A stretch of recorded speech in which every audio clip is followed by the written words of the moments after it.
एक शख्स को एक लड़की के कत्ल के इल्जाम में फांसी की सजा सुना दी गई।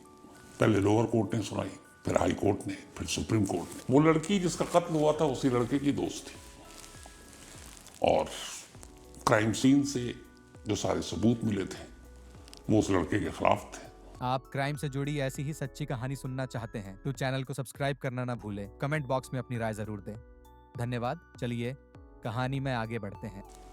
पुलिस ने उसे अरेस्ट किया, सारे सबूत अदालत में पेश किए और वो जो लड़की थी असल में उसी लड़के के दफ्तर में उसके साथ काम किया करती थी। लड़का शादीशुदा था।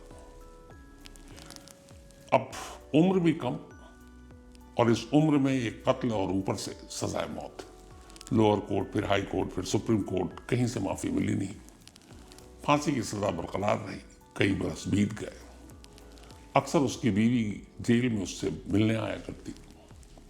अब जब आखिरी उम्मीदें भी टूट गई कि अब तो फांसी और उसकी मौत के बीच में कोई गुंजाइश ही नहीं बची है, तो फिर हर कोई आने वाले पल का इंतजार कर रहा था। फांसी की तारीख भी तय हो गई। ब्लैक वारंट जो है वो साइन हो गया। तारीख मुकर्रर है। अब फांसी 2 दिन बाद होनी है। 2 दिन के बाद होने वाली फांसी से पहले जेलर एक रोज उस कैदी के पास जाता है और उससे पूछता है। उससे पहले तो बताता है कि तुम्हारा ब्लैक वारंट साइन हो चुका है, परसों सुबह 5:30 बजे तुम्हें फांसी दी जाएगी। तो मरने से पहले तुम्हारी कोई आखिरी ख्वाहिश हो तो बताओ। अक्सर कैदियों से पूछा जाता है, एक परंपरा है, एक रिवाज है और जो कानूनी या जायज तरीके से पूरा किया जा सकता है वो पूरा भी कर देते हैं। जैसे कई कैदी सिगरेट पीने की मांग करते हैं, कई कुछ और मांग करते हैं, कोई किसी से बात करने की बात करता है, कोई किसी को लेटर लिखने की बात करता है, तो वो सारी चीजें पूरी हो जाती हैं। तो इस कैदी से भी पूछा गया कि तुम्हारी कोई आखिरी ख्वाहिश है। जब उसने अपनी आखिरी ख्वाहिश बताई तो जेलर को यकीन नहीं हुआ कि ये क्या बोल रहा है और ये कैसे पूरा करेंगे। उस कैदी ने कहा कि मैं मरने से पहले एक रात अपनी बीवी के साथ अकेले एक कमरे में गुजारना चाहता हूं। अब अमूमन जिसे सजाए मौत दी जानी है उसे अकेला आप छोड़ नहीं सकते, क्योंकि उस वक्त मौत का खौफ वो पता नहीं क्या कर ले। तो जो भी ऐसे कैदी होते हैं जिन्हें सजाए मौत मिली हुई है और बस ब्लैक वारंट साइन हो चुका है, लगातार उनके सेल में रोशनी होती है, नजरी होती है, कोई लगातार उन्हें देख रहा होता है, उसके आसपास कोई ऐसी चीज नहीं होती जिससे वो खुद को नुकसान पहुंचा सके। अब यहाँ एक मरने वाला जेलर को अपनी आखिरी ख्वाहिश बता रहा और कह रहा है कि बस मैं ये चाहता हूँ कि मौत से पहले एक रात मैं और मेरी बीवी एक कमरे में हो और वहां कोई और ना हो। जेलर ने अपने सीनियर अफसरों तक बात पहुंचाई। ये हुआ कि जब से वो जेल में बंद है इन सालों में उसका बिहेवियर बहुत अच्छा रहा। वो एक सीधा साधा कैदी है, कभी कोई हिंसा भी नहीं की, कभी गुस्सा भी नहीं किया और बड़ी शराफत के साथ जेल में अपनी सजा काट रहा था। अब बड़ी इमोशनल डिमांड थी उसकी कि मौत से पहले बीवी के साथ एक रात अकेले कमरे में गुजारना है। तो खैर बातचीत हुई। उसके बाद ये तय हुआ कि चलो उसकी इस आखिरी ख्वाहिश को पूरी कर देते हैं। उसे बताया गया कि तुम्हारी आखिरी ख्वाहिश पूरी कर रहे हैं, लेकिन पहले तुम्हारी बीवी तक तुम्हारा पैगाम पहुंचाऊंगा और अगर तुम्हारी बीवी भी राजी हो गई तो फिर ठीक है। इसके बाद उस कैदी के घर उसकी बीवी तक मैसेज पहुंचाया गया कि आपका पति जो है वो मौत से पहले एक आखिरी रात आपके साथ गुजारना चाहता है, तो क्या आप इसके लिए तैयार हैं? पत्नी इमोशनल हो जाती है, रोने लगती है, कहती इससे बड़ी बात क्या होगी मेरे लिए कि मौत से पहले मैं आखिरी पल, आखिरी रात अपने पति के साथ गुजार सकूं। 2 दिन बाद फांसी होनी थी, तो जेल ने उससे एक रात पहले की रात को चुनी कि पति और पत्नी को मिलाया जाए। तो पत्नी राजी थी, जेल वाले तैयार हो गए। उसके बाद जेलर के ही कमरे में इंतजाम किया गया इन पति पत्नी को रात को ठहराने का। अब यह था कि पति पत्नी है, कोई कैमरा भी नहीं लगा सकते क्योंकि नैतिक आधार पर भी गलत था। पति पत्नी का रिश्ता ऐसा है तो, लेकिन यह भी था कि उन दोनों को तन्हा भी नहीं छोड़ सकते। अगर कुछ हो गया तो फिर पूरा जेल प्रशासन ही सस्पेंड हो जाएगा। तो क्या करें? तो जेलर को आइडिया आया कि चलो कैमरा तो नहीं लगा सकते, एक ऑडियो लेपल लगा देते हैं ताकि अंदर की आवाज़ सुन सकें कि ये दोनों बातें क्या कर रहे हैं। और या अगर वो दोनों कुछ ऐसी हरकत करने वाले हैं, एक दूसरे को नुकसान पहुंचाए, दोनों एक दूसरे के साथ मर जाएं, या वो कहे मुझे मार दो, तो फिर फौरन अंदर जाकर उन्हें ऐसा करने से रोक लिया जाएगा। तो यह आइडिया है कि ठीक है, वीडियो कैमरा तो लगाना गलत होगा, पति पत्नी है, तो ऑडियो रिकॉर्डर जो है डिवाइस वो लगा देते हैं ताकि उस कमरे में होने वाली हर बातचीत को सुन सकें। तो उस कमरे में रात होने से पहले वो डिवाइस लगा दिया गया जिससे अंदर की आवाज़ बाहर सुन सकते हैं। और उसके बाद वहाँ जेल के स्टाफ, खुद जेलर उस जगह पर बैठ गए जहाँ उस कमरे में जो भी अब आवाज़ आती उनके कानों तक पहुँचती। तय वक्त पर बीवी जेल पहुंची। बीवी को उस कमरे में ले जाया गया जहां वो कैदी था, उसका पति, जिसे ठीक उस रात की अगली रात की सुबह फांसी देनी थी। अब पति पत्नी कमरे में है, डिवाइस चालू है, ऑडियो का टेस्ट पहले ही हो चुका था, आवाज आ रही है, दोनों अंदर जाते हैं, रोते हैं, फिर एक दूसरे से इधर उधर की बातें, परिवार के बारे में पूछता है, सभी के बारे में। तो शुरुआत के कुछ वक्त यही सारी नॉर्मल बातें होती रही। ये लोग सुनते रहे, इन्हें लगा कि बड़ा इमोशनल है, कुछ ऐसी बात नहीं होगी। लेकिन फिर कुछ देर के बाद अचानक पूरी बातचीत का टॉपिक ही बदल गया। अब जो बातचीत हो रही है उसे बाहर बैठे जेलर और उसके तमाम जो साथी हैं वो जो सुन रहे हैं, और वो एक दूसरे को अजीब नजरों से देख रहे कि हो क्या रहा है। इधर उधर की बात करने के बाद रात बीवी ने अचानक पहला सवाल किया पति से। उसने कहा, ये बताओ तुमने उस लड़की का कत्ल क्यों किया? तो वो फूट फूट कर रोने लगता है। कहता, मैंने तुमसे पहले भी कहा है कि मैं बेगुनाह हूं, मैंने कत्ल नहीं किया। किसी ने नहीं सुनी।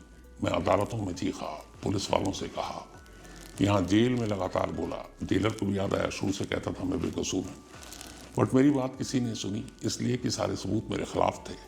उस रूम के सारे जो फिंगरप्रिंट्स और बाकी निशान थे जहाँ लाश थी वो सब मेरे ही मिले। तो किसी ने सुना नहीं, लेकिन मुझे किसी ने कत्ल करते भी नहीं देखा, कुछ चश्मदीद भी नहीं, लेकिन मुझे फंसा दिया गया। तो बीवी ने कहा कि अच्छा पूरी कहानी बताओ कि हुआ क्या था, क्योंकि वो अरेस्ट हो गया। उसके बाद जब जब मौका मिला बहुत कम, बीवी ने कहा कि आज हमारे पास पूरी रात है और शायद ये आखिरी रात है, तो मेरे दिल पर भी कभी कोई बोझ ना हो कि वाकई तुमने ये कत्ल किया, तो कम से कम तुम जमाने को, कानून को, अदालत को, पुलिस को, जेल को जो भी बताया, मुझे सच बताओ आखिरी बार, और मैं पूरी धैर्य से सुनूंगी। पति ने कहा ठीक है, मैं तुम्हें पूरी कहानी सुनाता हूँ। फिर पति ने अपनी कहानी सुनाई। उसने कहा, जिस गांव में मैं रहता था वहां मेरे साथ मेरा एक दोस्त था। हम दोनों साथ स्कूल में थे, साथ कॉलेज गए, और कॉलेज के बाद इत्तेफाक से हम दोनों ने तय किया कि एक साथ एक ही शहर में जाएंगे नौकरी करने के लिए। तो हम दोनों एक शहर में पहुंचे। वहां जाकर हमने नौकरी ढूंढी, और नसीब देखो कि स्कूल और कॉलेज की वो दोस्ती शहर में भी काम आई, और एक ही कंपनी में हम दोनों की नौकरी लग गई। अब हम दोनों एक ही कंपनी में नौकरी कर रहे थे। इत्तेफाक से उसी कंपनी में एक लड़की थी। वो लड़की पता नहीं क्यों मुझसे बहुत, मतलब मुझे मानती थी, पसंद करती थी। जब भी मौका मिलता मुझसे आकर बातें करती, जो मैं घर से खाना बना कर लाता वो टिफिन मेरे साथ खाती, अपना टिफिन शेयर करती, दिखने में खूबसूरत थी। तो धीरे धीरे हमारी दोस्ती बहुत गहरी हो गई। जो मेरा दोस्त था, जो अब तक हम साथ थे, तो अक्सर हम चूंकि एक ही रूम शेयर करते थे, रेंट पे ले रखा था, एक ही जगह काम करते थे, तो अक्सर वो कहता था कि वो तेरी जो दोस्त है उससे मेरी भी दोस्ती करा दे, वो मुझसे बात नहीं करती, सिर्फ हाय हेलो होती। दूसरे का मैं कैसे दोस्ती करा सकता हूँ, ये तो अपनी अपनी बात होती है। तो उसने कहा नहीं, तू मेरी दोस्ती करा दे। बोला ये मुश्किल है, मैं नहीं करा सकता, तुम खुद बात कर लो। तो बोला धीरे धीरे हमारी दोस्ती बहुत अच्छी थी, लेकिन दोस्ती बहुत साफ सुथरी थी, क्योंकि ना उसके दिल में मेरे लिए कोई ऐसा प्यार मोहब्बत वाली बात थी, ना मेरे लिए उसके दिल में। एक कुलीग थी और अच्छी दोस्त थी, और हम सारी बातें शेयर करते थे। उसने कहा कि एक रोज उसने अचानक कहा, जिस दिन छुट्टी थी, कि मैं तुम्हारे घर आऊंगी और कुछ तुम्हारे लिए खाना बना कर लाऊंगी, मेरी माँ बनाएगी, और तुमसे बातें भी हो जाएगी। तो उसने कहा ठीक है, आ जाओ। तो बोला वो संडे की छुट्टी थी। मैंने घर भर साफ किया कि भाई वो आ रही है, थोड़ी ये ना देखेगी गंदे तरीके से रह रहे हैं। मैं सब कुछ तैयारी कर रहा था, इत्तेफाक से वो मेरा दोस्त, उस दिन संडे था, उसको कहीं जाना था, वो चला गया, मैं घर पे अकेले था। तो फिर वो आई, जब वो आई तो फिर कुछ चीज़ें ऐसी थी जो मैं भूल गया था लाना। मैंने उसको कमरे में बिठाया, मैंने कहा मैं आता हूँ, और मैं चला गया। और फिर मैं बाजार गया, वहाँ से कुछ लेकर लौटा, तब तक मुझे करीब 45 मिनट हो चुके थे। जब मैं आया तो अंदर देखा कि बेड पर उसकी लाश पड़ी हुई है, चारों तरफ खून है। मैं बदहवास उसके करीब गया, उसको टटोल आ कि शायद जिंदा हो, सांसें चल रही हो, हॉस्पिटल ले जाऊं, और इसीलिए मैंने उसकी लाश को छुआ, झंझोड़ा, ऐसे पकड़ा, हिलाया, पर उसके अंदर कोई जान नहीं थी। अभी मैं ये सब कर ही रहा था और कुछ समझ ही में नहीं आता कि मैं आगे क्या करूं। तब तक मेरा दोस्त वही आ गया कमरे में, और वो देखा और वो चीख पड़ा, ये तूने क्या किया। फिर इतनी देर में आस पड़ोस के कुछ लोग उसकी चीख सुनकर आ गए, फिर उनमें से किसी ने पुलिस को फोन कर दिया, फिर पुलिस आ गई। पुलिस आई, उठाकर हॉस्पिटल ले गई, डॉक्टरों ने उसे मुर्दा करार दे रखा था। फिर उसके बाद पूछताछ हुई तो पता चला कि कमरे में मैं था अकेला। तो पुलिस मुझे पूछताछ के लिए पकड़ कर ले गई, मेरे दोस्त को भी ले गई, लेकिन रात होते होते मेरे दोस्त को छोड़ दिया और मुझे गिरफ्तार कर लिया और कहा कि उस कमरे में तुम अकेले थे और तुमने ये कत्ल किया। मैंने कहा कि मैंने नहीं किया।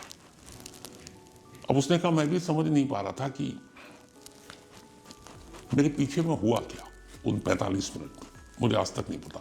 लेकिन फिर पुलिस आई, उसने सारे फिंगरप्रिंट्स, ये सारी चीज़ें उठाई, तो अब जाहिर सी बात है मैंने लाश को छुआ, उससे पहले वो आई थी, मैंने उसको पानी दिया, उस गिलास पे भी मेरे फिंगरप्रिंट्स, उसके भी, तो वो सारी चीज़ें मेरे खिलाफ चली गई और मुझे आज तक पता नहीं कि किया किसने था, लेकिन सारे सबूत मेरे खिलाफ थे।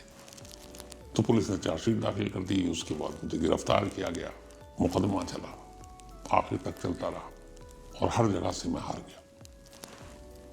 बट मैं तुम्हें सच कहूं कि मैं बेकसूर हूं। तो उसने, ये बीवी ने कहा कि अच्छा ये बताओ कि मैं तुम्हारी बातों पे यकीन कर रही हूँ, लेकिन तुम्हें क्या लगता है उन 45 मिनट में कौन आ सकता तुम्हारे घर पर, और कोई ऐसी बात जिससे तुम्हें लगे कि इस केस पे रोशनी डाल सकती है। अगर तुम बेकसूर हो तो किसी ने तो मारा है, कोई तो कातिल होगा। उसने कहा मुझे खुद समझ में नहीं आ रहा है।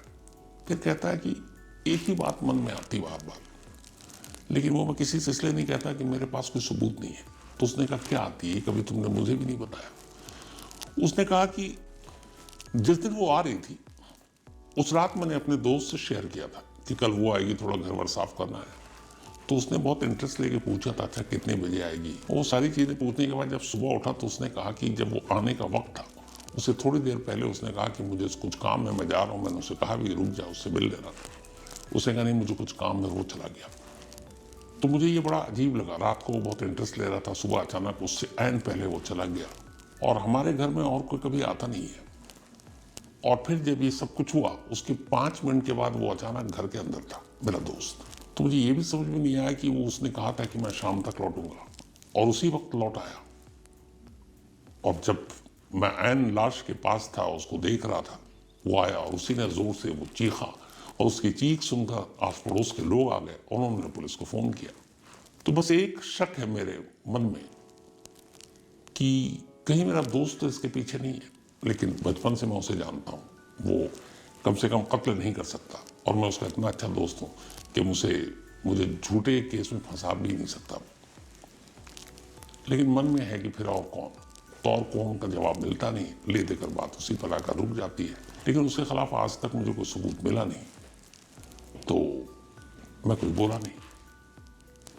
ये कहकर फिर वो बीवी से कहता है कि देखो मैं बेकसूर हूँ, मैं कम से कम दुनिया क्या कहती मालूम नहीं, मरने से पहले तुम्हारा भरोसा जीतना चाहता था, तुम्हें यकीन दिलाना चाहता था कि तुम्हारा पति ऐसा नहीं, और मेरा उस लड़की के साथ कोई अफेयर नहीं था, हम बहुत अच्छे और सच्चे दोस्त थे, और मैंने उसका खून नहीं किया।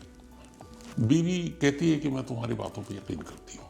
इसके बाद वो पूरी रात दोनों रोते हैं और बातें कर रहे हैं। इधर बाहर जेलर और उसके तमाम साथी उसकी कहानी सुन रहे हैं, और वो बातचीत रिकॉर्ड भी हो रही है। सुबह हुई, वक्त खत्म हुआ, पति और पत्नी के मिलने का। कैदी की आखिरी ख्वाहिश पूरी हो चुकी। आखिरी बार पत्नी अपने पति को गले लगाकर रोते हुए विदा लेती है, जेल से चली जाती है। उधर जेल से चली जाती है, इधर कैदी जेलर को थैंक्स बोलता है, और जेलर और उसके बाकी साथी सब अजीब उलझन में कि जो पूरी रात हुआ, जो उन्होंने सुना, वो क्या था, क्योंकि कैदी को भी नहीं मालूम और उसकी पत्नी को भी नहीं मालूम कि उस कमरे के अंदर दोनों जो बातचीत कर रही हैं, ये बातचीत कोई सुन भी रहा है। ये बातचीत शायद सिर्फ उन दोनों के बीच की थी, तो इस बात से अनजान थे कि उनकी बातचीत बाहर कोई सुन रहा है। तो इसका मतलब ये हुआ कि जब वो अनजान थे, उन्हें कुछ पता नहीं, तो जो भी दोनों अंदर बात कर रहे थे वो सच बात कर रहे थे। किसी को सुनाने के लिए नहीं, किसी को बहकाने के लिए नहीं, बल्कि दो पति पत्नी के बीच की आपसी बातचीत थी। जेलर को यकीन हो गया कि वो बेकसूर है, पर फिर कौन? उसे लगा कि पक्का उसका दोस्त ही कातिल होगा। जेलर ने फौरन ऊपर अपने सीनियर अफसरों से बात की।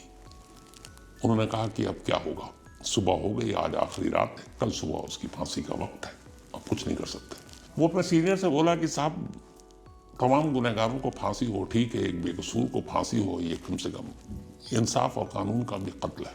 हमें कोशिश तो करनी चाहिए, हमारे पास सबूत है कि वो बेकसूर है। फिर ये हुआ कि अच्छा, कोशिश करते हैं।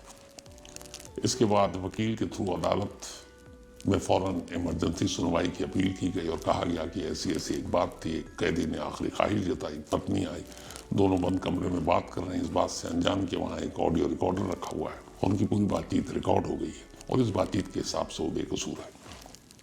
तो प्लीज़ इसकी फांसी पर फिलहाल स्टे लगाया जाए और इस केस की नए सिरे से जांच की जाए। जब ये सारे सबूत कोर्ट के सामने आए तो कोर्ट भी कन्विंस हो गया। उसने कहा बिल्कुल, बेशक लेट हो लेकिन गलत फैसला नहीं होना चाहिए, इसलिए इस केस की नए सिरे से जांच शुरू की जाए। कोर्ट ने ऑर्डर दिया और तब तक इसकी फांसी की सज़ा को मुलतवी की जाए और पुलिस को हुक्म दिया कि अब इस मामले की जांच करो। फांसी की तारीख कैंसिल हो गई, ब्लैक वारंट कैंसिल हो गया। ये बात जब उसको बताया गया, उसकी फांसी से मतलब फांसी में कुछ घंटे बाकी थे, यकीन नहीं हुआ, समझ नहीं आ रहा था कि वो रोए कहाँ से। उधर खैर पुलिस ने दोबारा मामले की तफ्तीश की, दोबारा से सारे फिंगरप्रिंट्स लिए गए, फिर उसके दोस्त के फिंगरप्रिंट्स लिए गए, मैच किया गया और फिर पता चला कि असली कातिल उसका दोस्त था। पुलिस ने असली कातिल को पकड़ा, अदालत में नए कातिल को पेश किया, नए सबूत पेश किए गए और जो फांसी के तख्ते तक लगभग पहुंच चुका था कुछ घंटे पहले, जिसे एक नई जिंदगी मिली, उसे रिहा कर दिया गया। वो रिहा हुआ और उसका दोस्त जो है वो जेल में है। उसका क्या होगा आगे अभी पता नहीं। तो ये थी एक आखिरी ख्वाहिश की कहानी। दोस्तों, अगर आज की क्राइम की सच्ची कहानी आपको पसंद आए तो कमेंट बॉक्स में अपनी राय जरूर दें और आने वाली सच्ची कहानी सुनने के लिए चैनल को जरूर सब्सक्राइब करें।